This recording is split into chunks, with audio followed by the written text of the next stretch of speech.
J'ai beaucoup de personnes qui m'appellent et c'est des rêveurs. Je les appelle des rêveurs. Ils sont là, plein de rêves. Ils veulent ouvrir une société parce qu'ils aiment bien, je sais pas, faire telle chose, ou peindre, ou je sais pas, quelque chose. Ils aiment bien, donc ils veulent se lancer. Lancer un business, c'est avant tout répondre à une problématique de marché. D'accord? Déjà, ça va être ça. C'est déjà de valider ça. Une fois que c'est validé, ça va être la compétence de la personne. Une fois que c'est terminé, est-ce qu'il y a on peut ouvrir cette entreprise?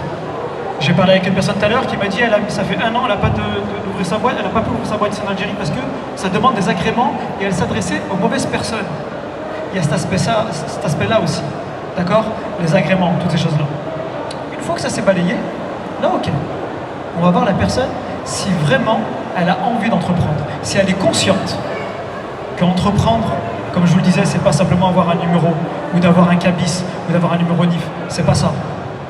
C'est un état d'esprit. C'est de prendre conscience qu'on va avoir affaire à des problématiques. Il faut une certaine autodiscipline, toutes ces choses-là. Une fois que c'est fait, il n'y a pas de raison. Il y a une formulation qui dit souvent, parce que moi je suis issu du milieu commercial, oui, on est entrepreneur, on est commercial, on a la fibre commerciale. C'est pas vrai. On est entrepreneur, c'est pas vrai non plus. On le devient, tout simplement. Entreprendre, c'est une compétence. Et pour répondre à ta question, tu sais c'est qui dira si ça fonctionne ou pas vraiment ton projet, mis à part